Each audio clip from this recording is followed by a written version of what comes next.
In 2021, a few months before the death of 13 service members during the botched withdrawal from Afghanistan, Representative Omar compared service members of the United States and the Israeli Defense Forces to terrorist groups like Hamas and the Taliban.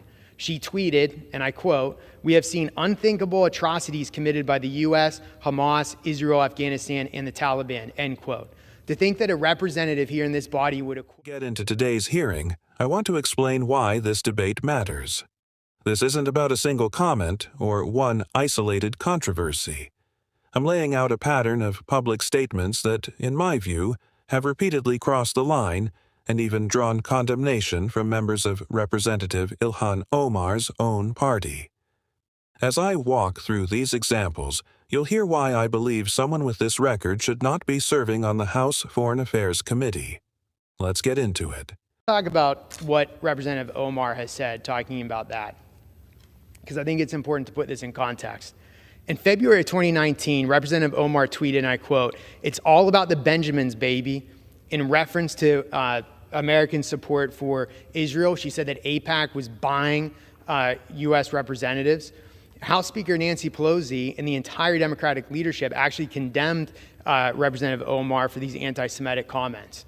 Then, again, just to show this is a pattern, this isn't some one-off incident, February 27, 2019, she doubled down on her stance at a forum in Washington, D.C. when she said, and I quote, "I want to talk about the political influence in this country that says it's okay for people to push for allegiance to a foreign country," end quote.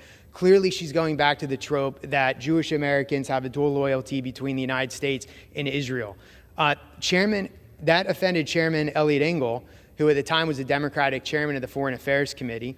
And he said, and I quote, "It's unacceptable and deeply offensive to call into question the loyalty of fellow American citizens because of their political views, including support for the U.S.-Israeli relationship. We all take the same oath. Worse, Representative Omar's comments leveled that charge by invoking a vile anti-Semitic slur," end quote. Again, that's not me saying that.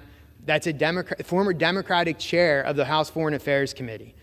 Further, in March 2019, Representative Omar trivialized the terrorist attacks of September 11th that killed just about 3,000 U.S. citizens by describing it as, and I quote, "Some people did something." Her words. In 2021, a few months before the death of 13 service members during the botched withdrawal from Afghanistan, Representative Omar compared service members of the United States and the Israeli Defense Forces to terrorist groups like Hamas and the Taliban. She tweeted, and I quote, "We have seen unthinkable atrocities committed by the U.S., Hamas, Israel, Afghanistan, and the Taliban," end quote. To think that a representative here in this body would equate the Israeli Defense Force and the American service members to Hamas and the Taliban speaks volumes. It's unacceptable. That person should not be on the Foreign Affairs Committee. Representative Omar's Democratic colleagues sent a statement asking her to clarify those remarks because it was offensive and misguided. Again, the words of my colleagues across the aisle about Representative Ilhan Omar's words, and she refused to apologize. In May of 2021, Representative Omar accused Israel of committing war crimes following days of conflict between Israel and Hamas, where Hamas was launching rockets into Israel that saw thousands of missiles fired indiscriminately at Jerusalem and Tel Aviv, killing civilians.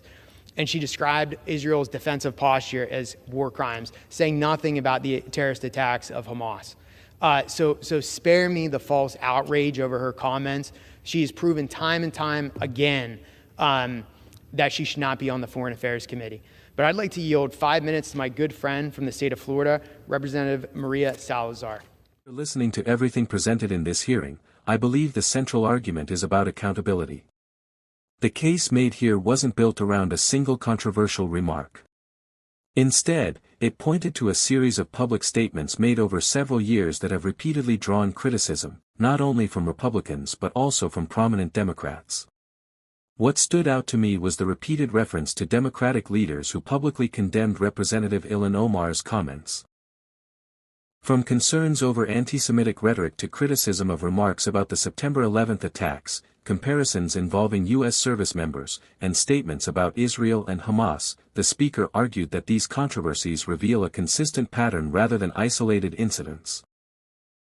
Supporters of this position would argue that members serving on the House Foreign Affairs Committee should be held to the highest standard because they help shape America's foreign policy and represent the nation on some of the world's most sensitive issues. From that perspective, the Speaker believes Representative Omar's record raises legitimate concerns about whether she should continue serving on that committee. Of course, these issues remain deeply debated in Congress and across the country, and Americans will continue to reach their own conclusions. But hearings like this show just how sharply divided Washington remains on foreign policy, national security, and America's relationship with its allies. If you found this breakdown helpful, be sure to like this video, subscribe to America Brief, and turn on notifications so you never miss the biggest congressional hearings, political showdowns, and breaking developments from Capitol Hill. Thanks for watching, and I'll see you in the next one.